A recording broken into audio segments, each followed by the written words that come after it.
تەیف سامی ئەمڕۆ لە هەولێرە و بەرپرسانی باڵاش هەوڵی ڕازیکردنی دەدەن. پرسی موچەی مانگی هەشتیش لەسەر مێزی گفتوگۆیە. ناکۆکیەکانی بافڵ تاڵەبانی لەگەڵ بەشێک لە سەرکردەکانی پێشووی یەکێتی بە سەرۆکایەتی مەلا بەختیار درێژ دەبێتەوە و ستاندەریش زانیاری ئاشکرا دەکات.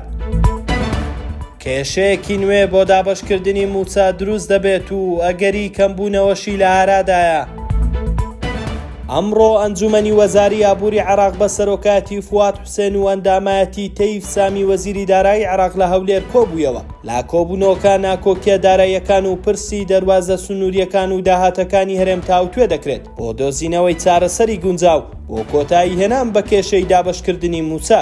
دکتۆر نەرمین معروف ئەندامی لیژنەی دارایی لەم بارەوە ڕاگەیاند. وەزارەتی دارایی هەرێمی کوردستان لیژنەیەکی پێکهێناوە بۆ ئەوەی لەگەڵ شاندی وەزارەتی دارایی عێراق گفتوگۆ لەسەر کێشەکان بکەن و چارەسەرێک بدۆزنەوە. وتیشی هاتنی موچەی مانگی هەشت بەندە بە دەرئەنجامی گفتوگۆکانی تەیف سامی لەگەڵ حکوومەتی هەرێم چەند زوو بگەنە ڕێککەوتن دابەشکردنی موچە خێراتر دەبێت.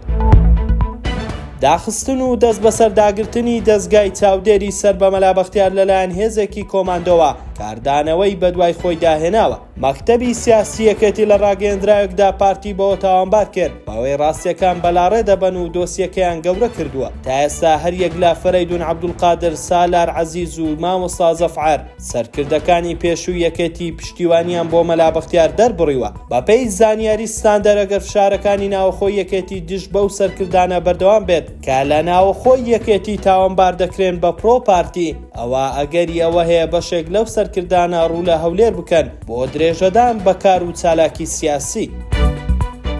نەبیل مەرسومی شارەزای ئابووری عێراقی ڕاگەیاند لەگەڵ کەمبوونەوەی ئاستی بەرەمهێنانی نەوتی عێراق بۆ 3.3 ملیۆن بەرمیلی ڕۆژانە دابەزینی نرخی بەرمیلێک نەوت بۆ $70 دەبێتە هۆی کەمبوونەوەی داهاتی نەوتی عێراق. مەرسومی پێشبینی کرد کە لەمە و دوا داهاتی مانگانەی نەوتی عێراق بۆ 9 تریلیۆن دیناردا دەبەزێت کە تریلیۆنێکی بۆ کۆمپانیەکان دەڕوات و ئەو 8 تریلیۆنەی دەمێنێتەوە تەنها بەشی موچە دەکات کە بڕەکەی 7.5 تریلیۆن دینارە. ڕاشیگەیان عێراق مانگانە 9 تریلیۆن دینار بۆ دابینکردنی بەشە خۆراکی مانگانە تەرخان دەکات. لەو بڕوایشدایە کە لە ماوەی 2 مانگی داهاتوودا وەزارەتی دارایی عێراق گرفتار دەبێت بە دەست دابینکردنی موچەوە، بۆیە هەتا نرخی نەوت لە خانەی $70 بمێنێتەوە موچە دوا دەکەوێت و ئەگەری کەمکردنەوەشی لە ئارادایە.